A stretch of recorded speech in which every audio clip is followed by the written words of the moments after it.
yang dilakukan dengan kejam. Bukan itu sahaja, jenayah kekerasan juga merangkumi bunuh, rogol, samun dan mencederakan orang lain.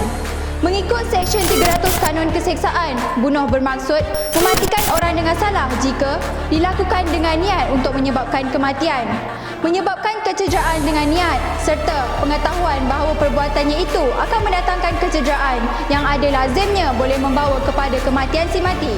Video ini akan membincangkan tentang Akta 574 iaitu Akta Kanun Keseksaan, suatu akta yang digubal bagi memboleh seseorang ini dihukum atas kesabitan jenayah yang dilakukan.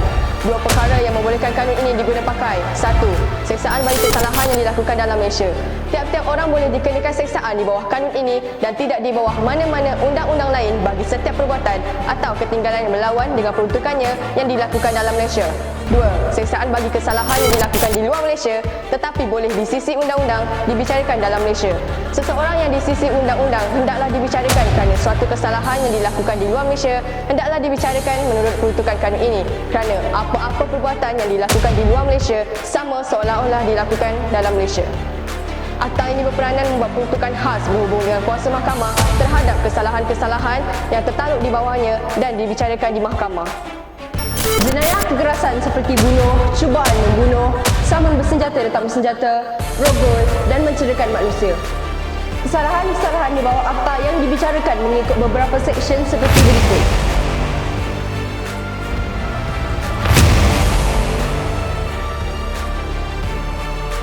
Seksyen 302, seksaan bagi kesalahan membunuh. Seksyen 307, mencuba membunuh diri. Dengan niat untuk menyebabkan kematian, hukuman yang dikenakan ialah hukuman penjara 10 tahun. Jika mangsa mengalami kecederaan, pesalah akan dikenakan hukuman penjara 20 tahun atau penjara seumur hidup atau hukuman mati mandatori. Kita sedia maklum bahawa kesalahan-kesalahan ini mendatangkan pelbagai kesan negatif baik pada diri sendiri, masyarakat maupun negara. Implikasi jika kita melakukan kesalahan jenayah. Diri, 1. Seseorang yang melakukan kesalahan akan menjatuhkan maruah diri sendiri. 2. Menghilangkan kepercayaan dan keyakinan orang sekeliling terhadap kita. Keluarga, ia akan mencela maruah ahli keluarga sekaligus merenggangkan hubungan antara ahli keluarga.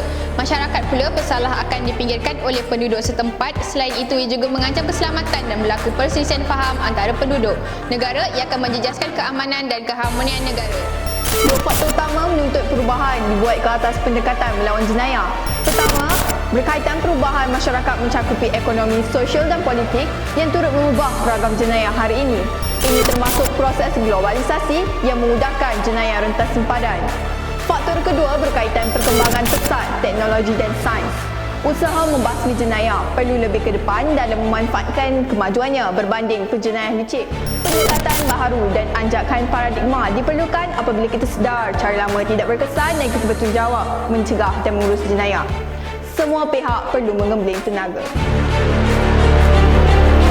Saya Sabrina